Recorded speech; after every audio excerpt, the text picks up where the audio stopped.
All right. Good morning, everyone. We're privileged to have Mr. Parry here to speak with us.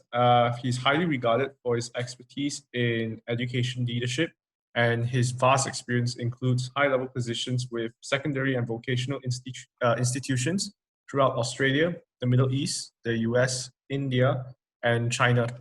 A strong leader and a dedicated educator, Mr. Parry's various positions at these institutes of learning include director, headmaster, and consultant. And we'll pass it over to you, Mr. Parry, for your speech on practical insights on the future of education. Oh, if parents have any questions, please feel free to type in the chat box, and Mr. Parry will answer them at the end. Okay, over to you. Okay, great. Thanks very much for that introduction, and welcome everyone to this this webinar this morning. It's a great chance for me to be able to talk about things that I'm very passionate about. Of course, I'm going to talk about Kingsgate, but independently of that, I want to talk about education and where I see it going in the future, because I think that if you're looking at choosing a school right now, it's important to understand the philosophies that underpin that school, the values and beliefs of that school. So hopefully, through hearing my discussion this morning, as one of the co-founders, you'll understand a little bit about the philosophy and the background that sits behind Kingsgate. So yeah, I want to talk about some practical insights on the future of education. What does it take to raise and educate amazing kids? How best do we prepare children for a world that's changing so rapidly? And you know, the catchphrase we often say is that we're preparing children for a world that hasn't even been invented yet. And I think it's really important for us to understand that frame of reference when we're talking about education and what school we're going to send our children to. The research about education and schools is quite overwhelming, and it can get quite daunting for parents and educators to understand the difference between schools. So hopefully the information I share today will help you understand some ways, some characteristics, some checkpoints you can use to consider what's the best school for your child. This morning, I'd like to focus on a fictitious 12-year-old child named Chloe. So Chloe right now is 12 years of age. Chloe from Kingsgate. So in 20 years' time, by 2040, she will be 32 years of age. So I want you to think about Chloe at 12 now, preparing her for 2040 when she turns 32 years of age. And I want to talk about some of the key elements of what's going to be needed to help prepare her for that life in 20 years from now. Well, the truth is Chloe lives in an era of exponential change. The rate of and pace of change is getting faster and faster. Things are dramatically happening, changing quickly. And it's really hard for us to predict what life's going to be like for her when she finishes school and when she goes to university, because she's only 12. Let's think about our own life, 20 years gone by. When I think about what life was like for me when I was 12 years of age, certainly, although maybe some families did, we didn't have a cell phone. At 12 years of age for me, I didn't personally have a computer. And certainly a lot of the things that exist today were just dreams or ideas that maybe some people had. I didn't understand the power of the internet and what could change. Certainly the concept of a smartphone was something very foreign to me. I mean, the thought that, you know, this morning I spoke to my parents in Australia, and on this iPhone, I spoke to them on a video chat, and I held the iPhone up and I spoke to them in live time. And who would have thought that I could live such a long distance away from my family in Australia, but for me to hear my mother's emotions, hear my father's voice, understand and see his facial expressions, and us really connect far more deeply using technology. I mean, who would have thought that we would now have automated cars and vehicles that basically could potentially move us around the world or around our cities without even having a human being in charge of it? The world is changing rapidly, and I guess we need to understand that. This recent pandemic period has certainly been a shock for all of us. It's been a crisis that's been on literally a global proportion. And we know that overnight, 3 months ago, it was almost like someone clicked a switch and the world changed dramatically. And many people are saying that the pandemic will transform education forever and transform the world forever. And I guess I can understand that viewpoint, but I don't see it quite the same way. I'm not sure that the pandemic as such changed the world overnight. I think what happened is that we just accelerated the plan. We were already on a fast trajectory forward of change. We were already going to change the world. The world was already adapting. But what happened with the pandemic is that we were tested really quickly. We were tested. Someone said, hey, can you quickly adapt overnight to an incredibly different world? And certainly all the schools in Malaysia were tested very, very fast. Overnight, we were pushed to provide education in a different way, and we were either ready for it or we weren't. And some schools succeeded incredibly well, and some schools failed. I know Kingsgate, to be honest, did a fantastic job. And although I'm biased, I believe that the feedback from us from Kingsgate was incredible. That overnight, parents were very, very satisfied with the quality of education we were providing.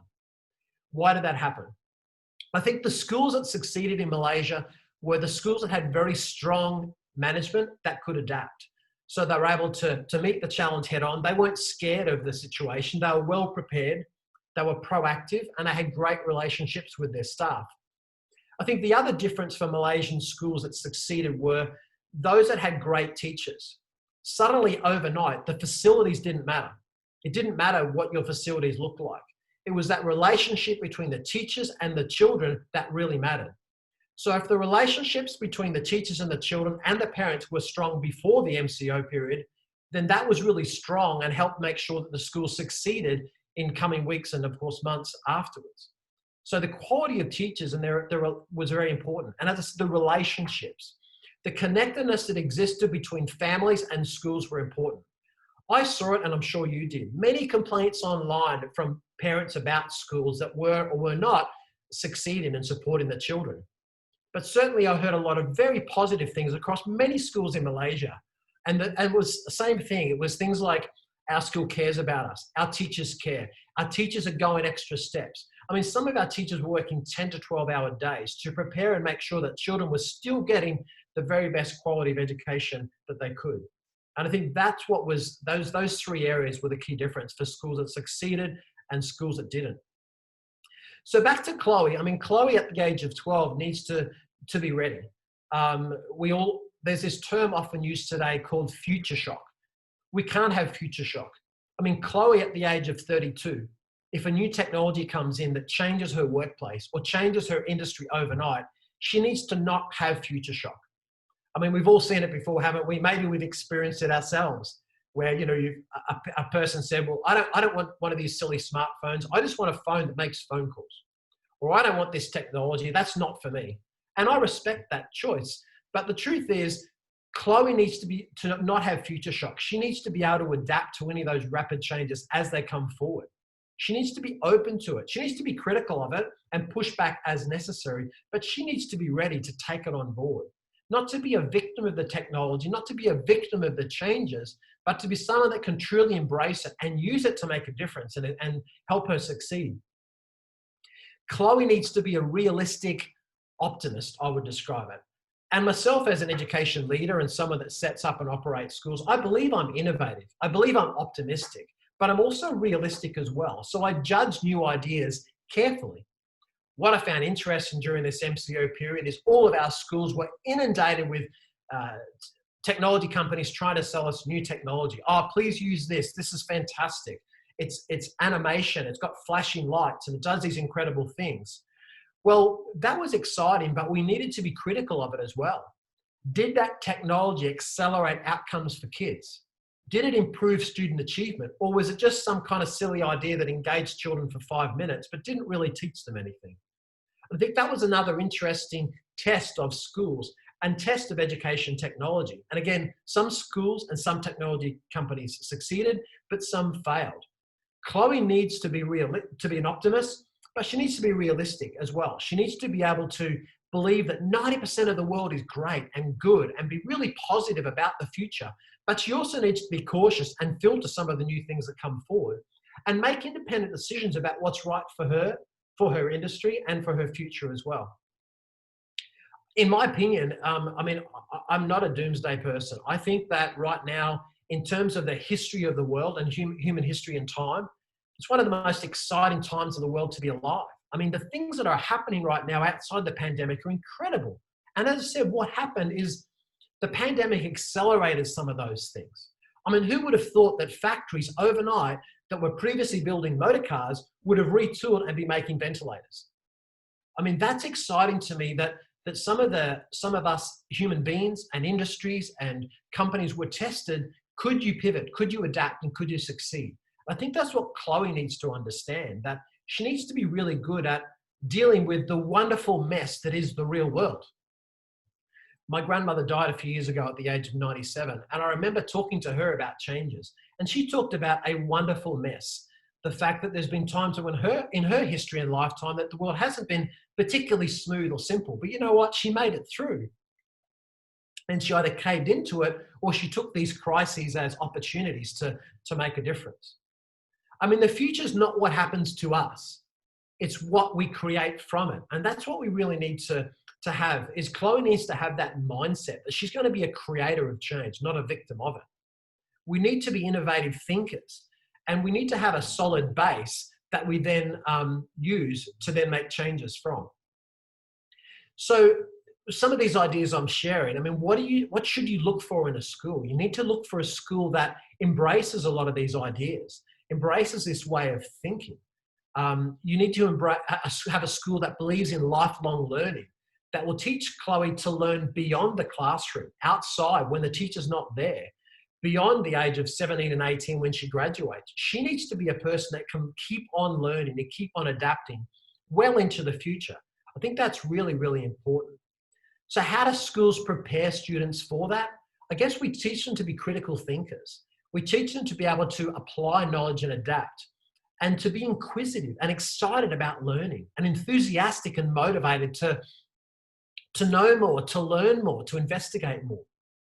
Now, you may notice that so far in this discussion, I haven't mentioned anything about traditional curriculum.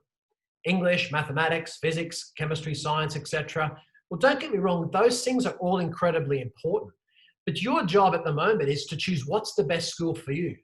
Let me let you in on a very obvious secret. All British international schools have basically the same traditional curriculum. They all teach basically the same subjects. They all have a sign out the front that says UK curriculum, IGCSE, A-levels, checkpoint. They're all the same in that regard. And generally speaking, they all have the same textbooks. So that's not what you're judging. You're judging other things. So I'm not going to focus on those things. Your child needs to get great academic results. They need to achieve good grades in those subject areas. But there's more than that. How they are going to apply it, how they're going to allow these things to enrich their lives. This is those subjects and the information and knowledge they learn are tools. But what are they going to do with those tools? How are they going to succeed in life? I think that's something that's really important for you to understand. Because I have a few perspectives on the future, and I think schools that meet the needs of your child need to be able to understand and embrace these things. We can't predict the future. It's complex. We don't know exactly what the future will be like. We couldn't have predicted the pandemic. We can't predict the stock market. We can't 100% predict what the industries are going to look like. There will be new inventions. There will be changes. We can't predict those things. But we can expect that complex things are going to happen, that our children, as they develop and grow and move into different careers, are going to be influenced by things we don't expect. So we need to be ready. They need to be ready, and they need to be able to adapt. Now, sometimes we can make predictions about what's coming up soon. We may not be able to predict what Chloe's life's going to be like at the age of 32 in 2040, but we can look at recent events and what's coming up, and based on data and trends, we can know what she's going to need coming up soon, what's up ahead. And let me tell you, some of these things are quite obvious. The pandemic proved to us that the world's very interconnected. The economies of the US, Russia, China, Malaysia, Australia, they're not independent. They are definitely connected. And what happens in one place affects the other. Health as well. We know how quickly this pandemic spread. So Chloe needs to understand the connectedness that exists between other cultures and countries and economies, and she needs to be internationally minded. She needs to be a critical thinker. She needs to have great interpersonal skills. It's very important for her to have great relationships with other people within her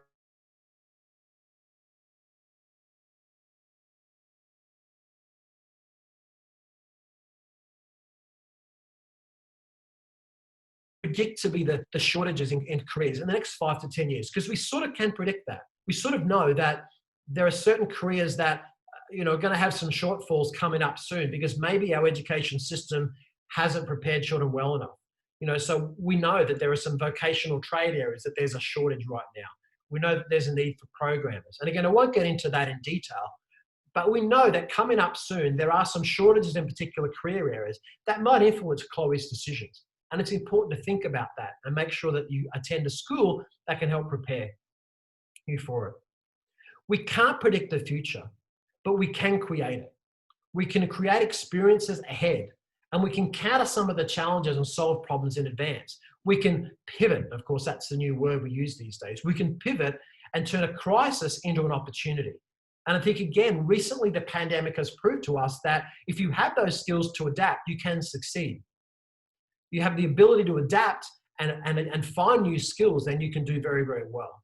So there is that pull of the future, the values and beliefs that will pull us forward, the ideas, the mindset, the attitude, the international mindedness, the character, the beliefs. Those things are really important for the future.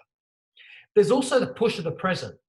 The push of the present is the trends, the influence more recently that's going to say, okay, there's going to be these kind of careers that are going to be important for Chloe when she's 12 now, when she's 17. We can sort of predict what kinds of careers are going to be important as she finishes school. But there's also the weight of the past, and it's learning from things that went wrong in the past. We can learn from this pandemic. We can learn from the fact that if people weren't adaptable, they didn't easily change and move in different directions. We can know from the past what is important for us to learn and understand. Schools need also to teach Chloe about how to evaluate information. Is it real? Is it true? Social media is bombarding our children with lots of information, and us too. And if you know anything about social media platforms, the way they work is that they channel and funnel information that we're interested in directly to us.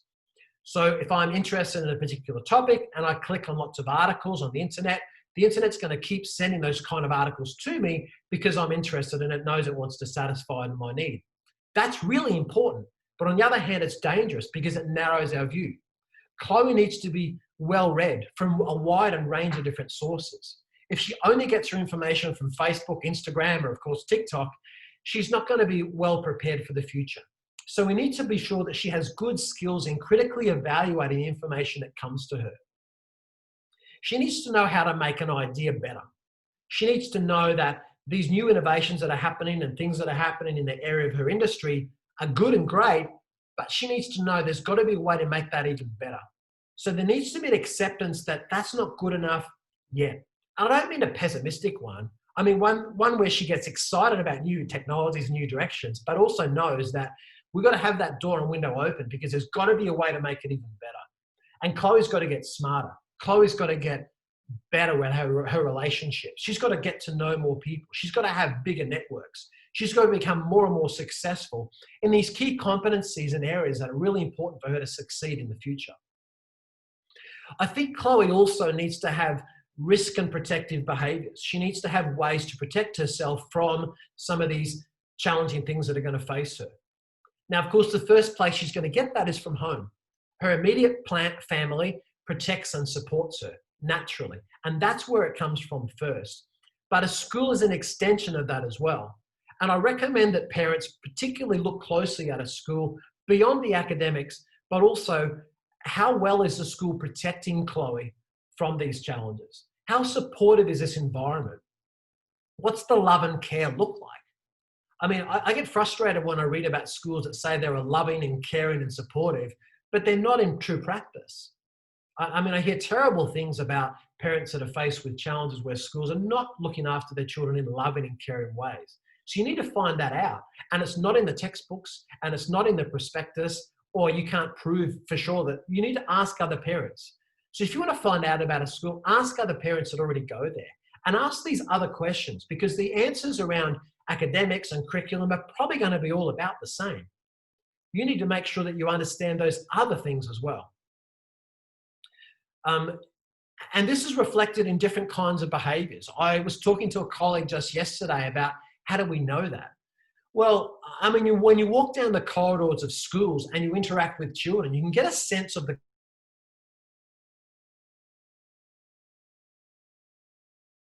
mother and the father and the children and etc., I can get a sense of their character and values in terms of how they interact with me. So when you walk past children in a school and say, "Hello, sir, how are you today?" That's different to a child ignoring you and letting you go past. The smiling faces, the fact that they're happy to be there, the fact that after the MCO, do they want to get back to school or are they really happy to not be there anymore? These are the things that reflect school culture and climate. And they're not just in the fancy websites and the brochures. You really need to get connected to the school to find out these things for truth. We need to make sure that a school definitely reflects the behaviors it espouses to have.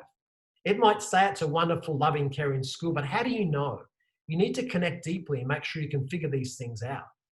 Have interactions with the teachers, have interactions with the school management, and do these values shine through? You know, we talk about augmented intelligence and artificial intelligence, and I think these things will continue to happen, but we need to understand what place they have in someone like Chloe's life. The truth is they will replace jobs as we know it. I believe what a lot of these things will do is they sort of take away the heavy lifting. Chloe, when she's 32 years of age, will not be doing the heavy lifting that maybe other generations had before. She won't be doing tedious things. I mean, she won't be going through filing cabinets filled with lots of dusty paper trying to figure information out. She'll have a lot of information that's more accessible to her. We know that factories are much more automated. So that heavy lifting, that tedious hard work, there'll be less of it. So she needs to have the skills to operate that technology or use that technology or invent that new technology or meet the needs of the skills that sit around that. But that's certainly what the world will be like for her in her 20s and 30s going forward. Chloe needs to be excited about it and embrace it, not be pessimistic about it. And she needs to be ready to adjust and succeed in that space. So how do we add these things to curriculum? Well, Kingsgate, I think, does this really well. The truth is, good schools like Kingsgate don't have a curriculum around interpersonal relationships as such, but the values are inculcated in everything that they do. The behaviours and values of school management reflect that. The interrelationships between teachers and children reflect that. The fact that they don't just accept knowledge blindly. I talk about traditional schools teachers being page turners. Today's Monday, we turn to page 35. That's not education. That's what my grandmother experienced, my grandfather experienced. Education is about having textbooks and learning knowledge, but it's about applying it and unpacking it. And okay, I know this now. Well, how can I apply it differently? Or what if things were differently? What would things look like? These are really important challenges that teachers offer children in great schools. How approachable is management? That's really important to understand. I mean, can you get to the CEO? Can you get to the principal? How difficult is it? And what does that relationship look like? Even if you've got really difficult, tough questions, how well are they answered? And are they answered authentically, or is it just political speak, just trying to make you go away? I mean, I'm very, very aware in marketing with schools is that if you join our school, this relationship lasts for a long time. We're not selling you a used car. We're not saying, quickly, buy this used car. I'll give you the keys. Give me a few $1,000s and off we go. We'll never see each other again. That's not how it works. We're going to begin a relationship that lasts for a really long time. And to be honest, I'm still connected with families that when I was principal of families in Dubai and Australia and China and other parts of the world that I've worked. So it's a long-term relationship. So if someone's trying to sell you a secondhand car or you feel like it, that's the wrong school for you. Get authentic, get directly connected. Understand their philosophy and the ethics and values of that school, because that's what's going to make a difference. The world's going to be better than people think. I mean, it really is. I'm very excited about what the next 10 and 20 years are going to look like. But you need to be ready and we need to adapt. One of the things that concerns me for Chloe is currently inundated with lots of negative information. She's getting lots of bad stuff. 75%, sadly, of the news that we hear today is negative. So we need to counter that. The truth is the brain's amygdala responds to threats. And centuries ago, this kind of thing kept us alive. Back in the caveman days, negative information meant that we needed to get defensive and threatened, and we needed to push back. This is what made us survive and helped us survive in the real world. But in 2020, we need so much more than this. We need to be positive and enthusiastic. And we need to make sure that we encourage our children to see crises and challenges as opportunities and not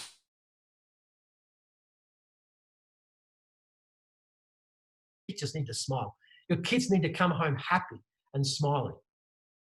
We talk a lot about digital obesity and we talk about the negative effects of digital technology. You need to be aware of that. Does a school culture use technology just for the sake of it or in ways that accelerate learning for kids?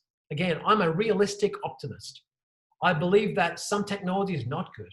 The truth is, during the MCO period, online learning was not the best thing for our kids. Some teachers and schools did it incredibly well, but face-to-face learning, working with kids face-to-face is really what makes a difference. So walk through a school when it's in operation. I mean, open days are cool and they're fun and interesting to go to, and you get a chance to talk to people, but I mean, why don't you visit the school when it's in operation? Get a sense and a feel about the climate of the school. That's going to really help you understand better about what the school is like. You don't want a downer kind of attitude where the school goes, well, you can't visit our school right now because we'd rather you come on an open day. What do you got to hide? Come during a normal day. Walk past the classroom. See if those kids are smiling, laughing. See if those kids are excited to be there. Meet the teachers. Find out if they're good people to have your children spend time with. I mean, Kingsgate has 100% native English-speaking teachers from the US, UK, Canada, Australia. These people are well-educated, well-trained. They're accredited to teach in their own home countries. These people can influence your children in very, very positive ways. You need to figure out who they are as people, not just as educators. All highly qualified teachers have been at university, so they've got the knowledge. That's nothing to argue about. But do they have the ability to impart knowledge? Do they have the ability to make your child excited about learning? That's something that you really need to investigate, and you need to do that face-to-face. School's not just a business. School is about relationships between stakeholders, and you really need to understand that. And Chloe needs to have great relationships with her teachers and the school as well. We talk also a lot about the concept of curation, distilling information we receive. So just like you distill information on Facebook and through social media, you need to distill the information you're getting from schools that's just marketing pitch. We can have beautiful brochures and beautiful websites, but what does it really look like? What I found interesting about the MCO period is that facilities no longer mattered. Facilities no longer mattered during the MCO period because what mattered most is teachers and children and parents and that relationship that existed. And it broke really badly when schools couldn't manage the online learning period well. But it flourished and really did well when the relationships were great. Those teachers taught children really well in some circumstances. And how did they do that?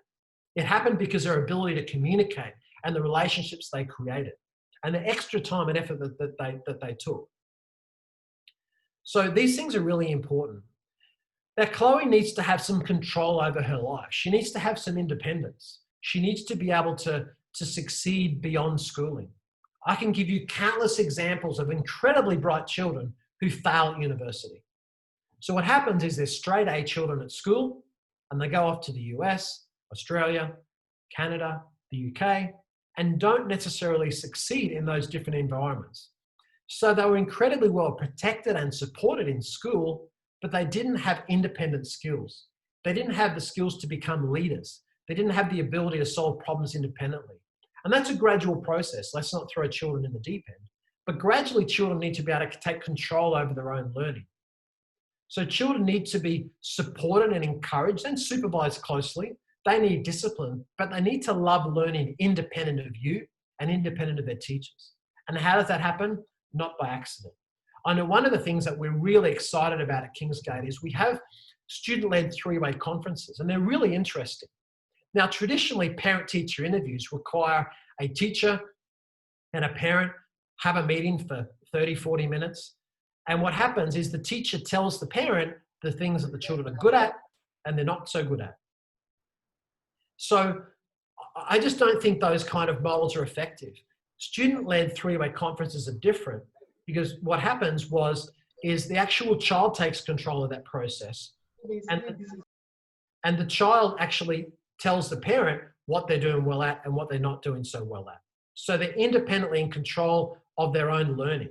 And they share with that team of people that are around them, the people they love, that love and care for them, what they know they need to improve. And they take ownership of their own learning. I think that's really important.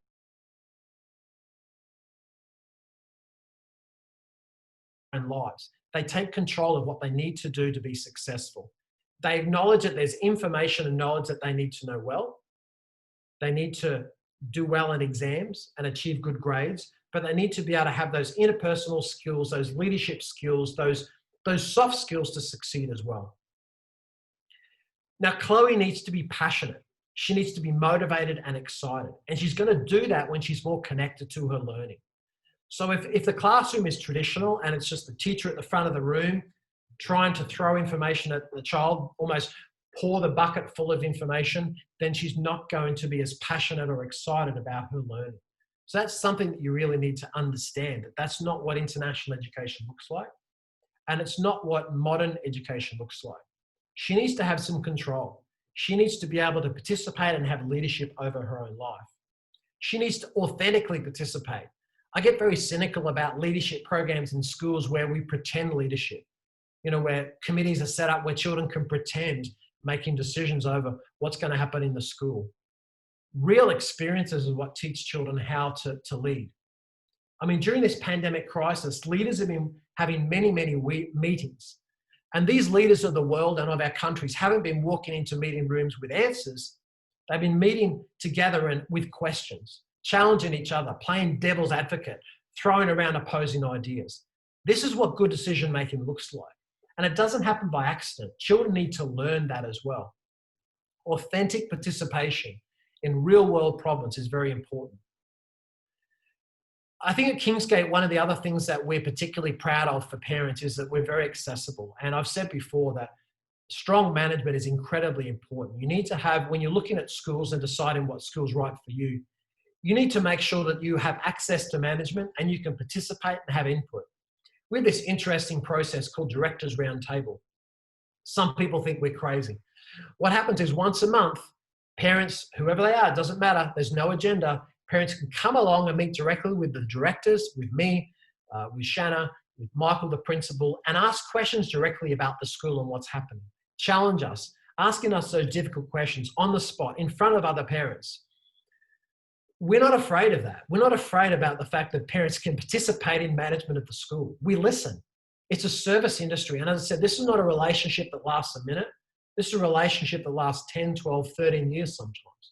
So we have Directors Roundtable once a month where parents can come and talk to us about what's happening in the school. Many of the parents of our school have our phone numbers, our personal phone numbers. They don't abuse the fact, but they contact us whenever they feel it's necessary to talk about how the school's going and to ask us some of those really important questions about school operations. Look, I think it's an incredibly exciting time for us as educators because we're definitely, someone accelerated the world changes. Someone said, independently of us, that those rapid changes that were already happening are going to move even faster, and we need to adapt. So the things that we continue to focus on at Kingsgate is having high quality teachers. The truth is, in education, I'll be honest, great teaching can happen under a tree. It sometimes doesn't matter where you are. It's that relationship between teachers and students that make a difference. So good teachers make a difference. As someone who sets up and operates schools in different parts of the world, I understand the business model. I understand how the business of for-profit school works. And let me tell you, 60 to 80% of a school budget is teachers. Good teachers are expensive. Good teachers make a difference. So when you're evaluating individual schools, I really encourage you to consider who are the teachers teaching your child. That's where the quality really should be focused. You need to judge, am I getting access to the highest quality teachers, or is this just a smoke screen? Is that teacher on the front cover or brochure of the school real, or is this part of a marketing scheme? Strong education management is incredibly important. You need to make sure you have access to management. They're strong, they're courageous, and they can adapt. Ask parents what they think of management. Ask parents how much access they have. A school needs to have an innovative approach to education. It needs to be academically sharp. Children need to get good grades, but it needs to be also encouraging children to become good at adapting, good at applying the knowledge in critical ways. helping children to become innovative thinkers. That's really, really important because academics alone is only just part of the picture. It was interesting, I was reading a forum the other day on Facebook,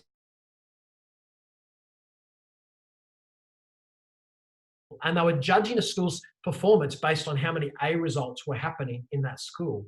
And to be honest, as an educator, I shook my head thinking, that's the wrong question. It really is. Of course, it's important for a school to get lots of A's. But what about the children that are getting a C? How many of those children are moving from a C to a B? How many children are moving from a B to an A? It's that distance traveled that's incredibly important. Of course, it's important how many children are getting A's, but the bulk of the kids are C's and B's, or maybe B's and above. How well is that school moving those children forward? That's the question you need to ask the school, more so than just how many students are getting A's. Your school needs to be highly academic, but also apply knowledge in real-world context. One of the things that I'm excited about right now with Kingsgate is that many families are moving to Kingsgate because they realise the quality of teaching and learning that happens in our school. Why pay 30% more in tuition fees at other schools for the same quality teachers and teachers and learning? And in some cases, why are you paying 20 to 30% more in tuition fees for poorer quality teaching and learning? And that's my challenge for you to investigate is, are you comparing schools on a same for same basis? Are you really comparing teacher for teacher, or brochure to brochure, or marketing strategy to marketing strategy? Are you genuinely asking questions that help you know whether the quality of school is so good? So look, I'm now going to just quickly read through some of your chat questions. I really appreciate the questions that you've asked. And I'll just go through them one by one. Yura's asked that they saw on our website there's a homework club. What is that? Well, what happens at our school is we have extracurricular activities on Tuesdays, Wednesdays, and Thursdays that are free at no cost to you at all. So every Tuesday, Wednesday, and Thursday, your children can participate in free extracurricular activities that range from football to dance to creative activities, as well as homework club and extension activities. So your child's extension of learning goes beyond the normal day. So if your child is not getting, what they need, or maybe maybe they need extra support, we can provide that. I'll be honest, it drives me crazy that parents are sending their children to tuition centers. Why would you send your child to an international school and pay expensive fees and then send your child to a tuition center? I'm sorry, but you're not getting value for money. Your school should be should be a one-stop shop. That's where your child should be learning. And if your child needs extra support, the school should provide it. And we do that at Kingsgate as well. Jackson Lims mentioned about mental health. That's really important as well to us. We care a lot about it. And I think I've probably talked about this in my presentation, but we care a lot about mental health. There's a lot of things that happen behind the scenes unofficially to make sure that we care about kids. I think what you need to do, when you're judging a school's focus on this, you need to understand what their attention is. You may note probably in my presentation today, if you were to judge how much time I've spent talking about traditional academic curriculum versus the holistic learning that the person, the child, and as a human being, I think it reflects the fact that we care a lot about the emotional well-being of children as well. Children should not be isolated with technology. There was a lot of technology companies that were saying, oh, well, this is proof through the pandemic period that technology learning works. I'm sorry, it doesn't. It doesn't work as well as face-to-face. Children develop strong connections with teachers, and teachers are an extension of home. We can make sure that children's well-being is supported. Another question about incorporating digital technologies into learning. As I said, I think I've sort of addressed this partly, but I believe in technology, but not just for the sake of it. I believe that it's important that the technology we use is an extension of learning. It's a tool to be used to improve learning for kids. It's not just for the sake of it. So we do use iPads and laptops, and all children have access to laptops and iPads in our school, but it's connected to learning. It's not just for the sake of it. It drives me crazy when schools replace face-to-face learning with technology just to be cool as a marketing ploy. Our teachers discriminate over the use of technology, make sure that it's focused. We use a lot of technology, but in ways that increase learning for kids.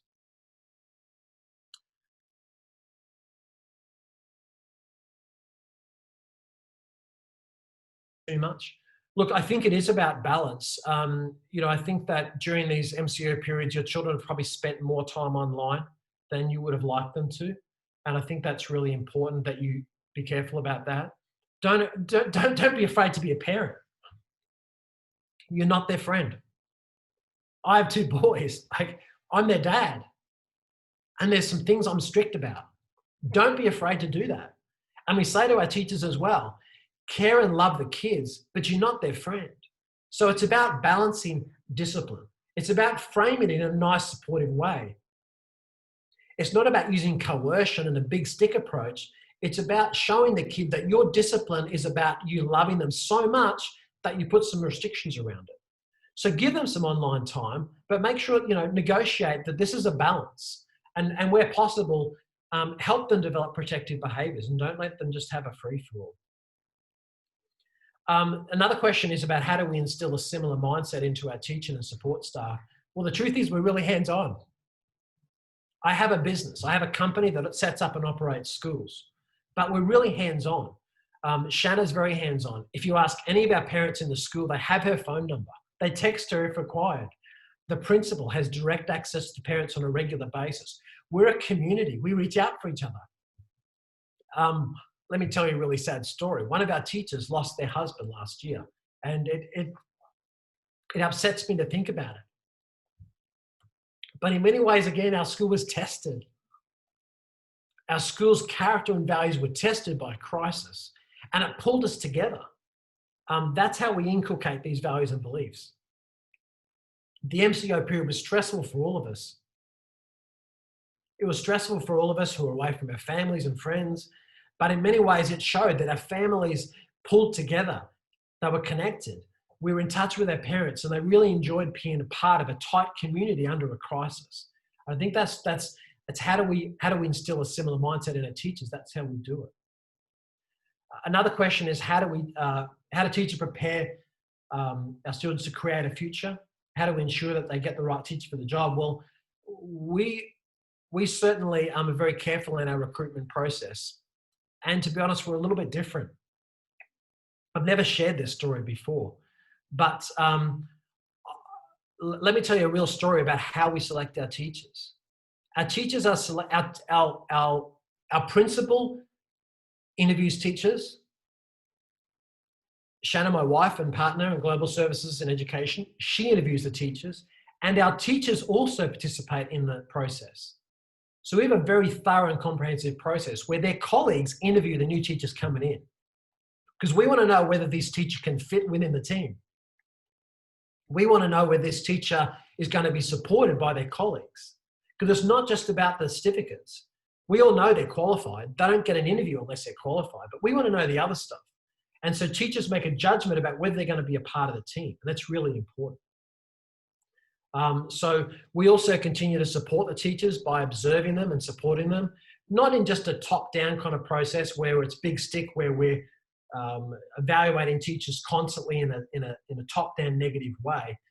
But our leadership team, particularly Michael and Shanna, spend a lot of time with teachers to support and encourage them and walk into their classrooms. They know what's happening in the classroom. There's never any surprises. So we're very hands-on and we're close to the action. We know what's happening in all the classes. Another question about, do you have 3 children? So a person's got 3 children. Do we offer sibling discounts? Yes, we do. We do offer sibling discounts, and it's on our website. And certainly for 3 children, there are additional sibling discounts that you can access as well. So it's 5% and 3%, and it scales through depending on how many children you have. So please talk to our marketing team about that.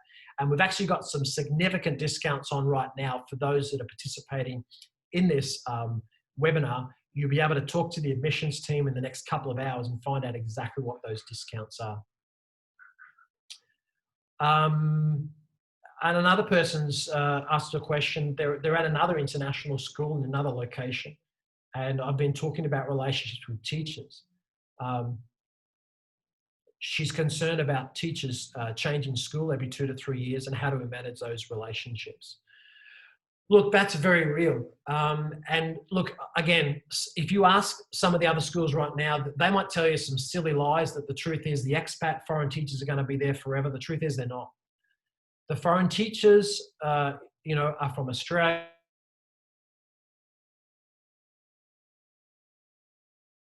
I can tell you that statistically, in high quality schools, the average tenure and time that a teacher is out of school is 3.2 years. That's the average. So if you're trying to judge the turnover of teachers in a school, 3 years is pretty common. And if a school tells you differently, I'm sorry, but they're just not being honest with you. The truth is expat teachers do change.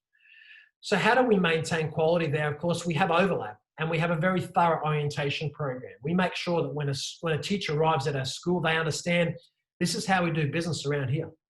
It's not just about policies and handbooks, but teachers very quickly spend time with colleagues, they're mentored by their colleagues, and they understand the ethos of our school. So because we're a close and connected community, they understand the ethos very quickly. So we team our teachers up, new teacher with old teachers. That's about helping them understand how to get around town, but it's also about the ethos of our school, our values and our characters, and we stay very connected. So that's really important. How do parents get involved in our school is the other question. I think I might make this my last one. Parents can get involved directly in our school because we have certainly there are parent groups that get involved in activities. We celebrate every possible cultural tradition in our school, from Chinese New Year to different other festivals from all different religions, everything from Christmas to Hari Raya. All of those are involved, and the parents participate directly in those by helping organise them and participate. Our athletics days are fun. Our parents actually run and participate in the athletics, and that's really good fun to see. But as I said, I think the key thing for us for participation is it real? I think some schools fake this. I think they really fake about it. They say that they involve parents in the school, but they don't really. There's always a limit. There's they say the door is open, but it's really not. Directors round table once a month, parents can come and meet with us directly and ask us all those tough, difficult questions. Scary environment for us maybe, because we leave ourselves open, but we're authentic. We make mistakes. We're not perfect, but parents can participate in the decisions and we listen. And I say to any parent, if you're considering our school, I'll let you connect with our own parents and decide for yourself what kind of school we are based on other parents' opinion. So thanks for listening, guys, and please connect with me directly, and I'd love to answer any future questions personally or connect with our admissions team. All right. Thank you so much, Mr. Parry. That was very insightful. Thank you. It's been a great chance to talk to people. All right. Thank you. Okay, thanks, and let's be in touch again soon.